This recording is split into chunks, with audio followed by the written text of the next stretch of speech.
તો ખાલી નામ લેવાથી, ખાલી મોબાઈલમાંથી દર્શન કરવાથી તો ઘેર બેઠા ભલું થઈ જતું હોય, ઘેર બેઠા જ કામ થઈ જતું હોય, ના થતું હોય એવું તો તમે રૂબરૂ મન જુઓ છો.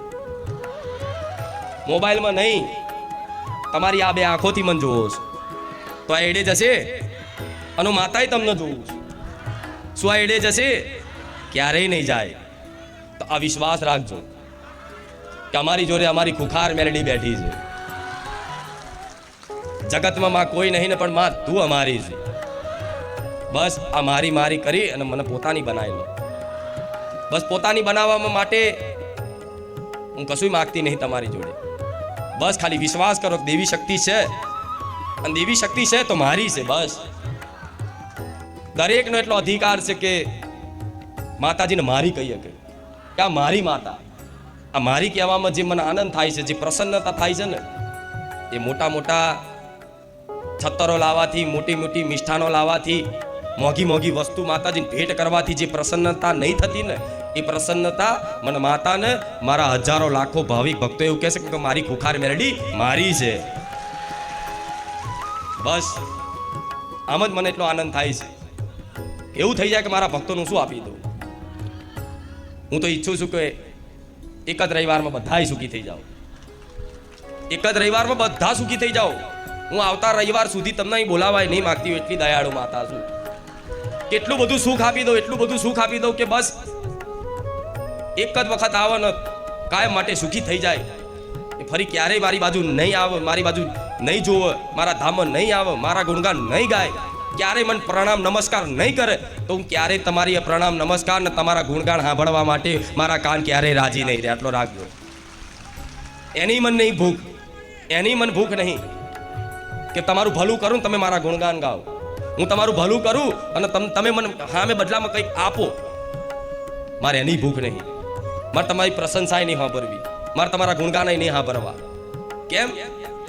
કેમ કે માની ફરજ છે કે દીકરાઓને જ્યારે જ્યારે કષ્ટી પડે, દીકરાઓને ભૂખ લાગે ને, ત્યારે માની ફરજ બને છે કે દીકરાઓને ટાઈમસર ખવડાવવું.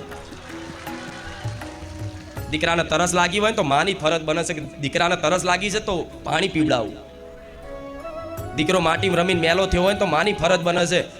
દીકરો ક્યારેય નહીં કે હું માટીમાં રમીને મેલો થયો છે, મમ્મી મને નવડાય, પણ માને ખબર હોય કે મારો દીકરો બહુ મેલો થયો છે માટીમાં રમીને, લાય અને નવડાવું તો માં એને ઘસી ઘસી નવડાવ. કેમ? કેમ કે માની ફરજ બને છે. અને બીજી વસ્તુ, માં એના દીકરાને ચાહે છે કે આ મારો છે. ભલે પછી દીકરો એને ગારો બોલતો, એના લાતો મારતો, છતાંય તેને માં એને ખૂબ લાડ કરશે. હા, એનો મેલ ધોવા માટે નવડાવવા પરાણે તે મારી મારીને ઘસી ઘસીને એનો મેલ કાઢવા અત્યારે થોડો રડાવશે ખરી, પણ થોડાક ક્ષણોમાં, થોડાક સમયમાં તરત જ માં એના ખોરેમ લઈ અને હાથેથી કોરિયા ખવડાવે. એનું નામ માં કહેવાય. કેમ કે માની અંદર મમતા છે, કરુણા છે, દયા છે. તો એક મનુષ્ય રૂપી સ્ત્રી હોય જે માં કહે, એ માની અંદર જો આવું મમતાનું કરુણાનું સ્વરૂપ દેખાતું હોય, એક પશુ પક્ષીઓ જાનવર જીવ છે એ તે જો માં હશે ને તો એની અંદર ખૂબ કરુણા દયા હશે. એક નાનું વાંદરું હશે ને પણ એનું તે બચ્ચું હશે ને તે માં, એ વાંદરાની નાના બચ્ચાની માં, એ પોતે નાનું બચ્ચું કદાચ કૂવામાં પડ્યું હશે ને તો એની માં એની પાછળ છલાંગ મારી દે. એનું નામ માં કહેવાય. ત્યાં સંસારમાં એક જ ખાલી છે જગતમાં માં, બીજું કોઈ ના કરી શકે. કેમ કે માની અંદર કરુણા છે, દયા છે, મમતા છે. તો માં છે ને આવા દરેક એના સંતાનને ચાહતી હોય. અને માં એ જગતજનની છે, માં આદ્ય શક્તિ છે. એ આદ્ય શક્તિ, આદિશક્તિ, પરાશક્તિ, તમે પાર્વતી સ્વરૂપ, મહાકાળી સ્વરૂપ, ચામુંડા જે ગણતા હોય ને, પણ માં બધી એક જ છે, કોઈ અલગ. પહેલા દરેક વિશ્વાસ કરજો, આ વાતને માનવી પડશે કે માં ભલે નામ રૂપથી અલગ અલગ જગતમાં ઓળખાતી હોય, પણ માં એક જ છે, આદ્ય શક્તિ, જગતજનની. શું કહેવાય ને? આદ્ય શક્તિ, જગતજનની. તો આખી જગતજનની માં જો તમારી પર પ્રસન્ન થઈ અને કૃપા રાખતી હોય, આશીર્વાદ રાખતી હોય, તો તમારે ક્યારેય ડરવાની જરૂર નહીં. તમે માની ચૂંદડીના હેઠળ બેઠા છો. શું કીધું? તમે માની ચૂંદડીના હેઠળ બેઠા છો. એટલે હર હંમેશા માટે માં પોતાની સંતાન પ્રત્યે એટલી કરુણા રાખે, એટલી દયા રાખે કે માં કોઈ દર ચાહતી નહીં કે દીકરા તું મને કંઈક સામે બદલામાં આવ. કેમ કે માં પોતાના દીકરાને પ્રેમ કરે છે, એને ચાહે છે. એટલે માં ક્યારેય ના માગે કે હું તને ચાહું છું તો હમે તું મને ચાહ, હમે તું મને બદલામાં કંઈક આ. પ્રેમ કોને કહેવાય? એક બાજુ હોય કે કદાચ ભલે તું મને ગારો બોલું તો હું તને ચાહું છું, તો માં તમે આખા જગતમાં બધી જગ્યાએ ફર્યા, તમારા કામ ના થયા, દુઃખ જલ્દી દૂર ના થયા, છતાંય તે તમે માતાજી ભગવાનને મેણા માર્યા, છતાંય તે મેણા ખાઈને તે તમારા ઘેર હાજરા હાજર દીવા બેહી રહી છે. તમારી પેઢીઓના મેણા ખાધા એણે ખાધા ને. 6-12 મહિના દીવો કર્યો, દીવાબત્તી ભક્તિ કરી, થોડાક ટાઈમ પછી કોઈ કામ ના થાય, કોઈ જલ્દી દુઃખ દૂર ના થાય, ઘરમાં કઈ એવી પરિસ્થિતિ ઘટના અચાનક બની જાય એટલે તરત માણસ રિહાઈ જાય કે આટલી બધી ભક્તિ કરી શું કામની, મારે તો જીવનમાં ઘટના બની, આ દુઃખ કેમ આવ્યું, આમ તેમ. છતાંય તમે માતાજી ભગવાનને ક્યાંક ને ક્યાંક વેણા મારી દીધા છે કે આટલા તારા દીવા કર્યા, આટલી તારી ભક્તિ કરી, તો આ દુઃખ ચમ આવ્યું એમ કરીને આંગળી કરીને મેણાએ મારી લીધા. છતાંય તે માં મેણા ખાઈને બેહી રહી છે, તો એની કૃપા માનો કે હજુ બેહી રહી છે આવા કાળા કળિયુગમાં. હજુ કાળા કળિયુગમાં બેઠી છે તમારા ઘેર, હજુ કાળા કળિયુગમાં બેઠી છે અહીં બારીજા ધામમાં. તો કેમ બેહી રહી છે? કે માને ચિંતા છે. તમને ચિંતા નહીં ને એટલી મારા જેવી માતાને ચિંતા હોય તમારી.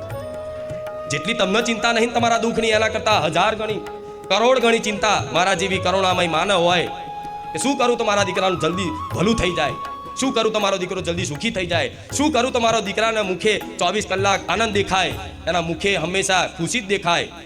મને એની ઉત્સાહ હોય કે શું કરું.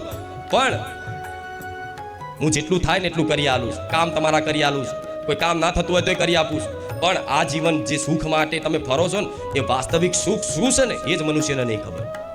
અસલી સુખ ક્યાં છે ને એ જ ખબર નહીં. એ સુખ માટે તો તમે ફરો છો, અસલી સુખ ક્યાં છે?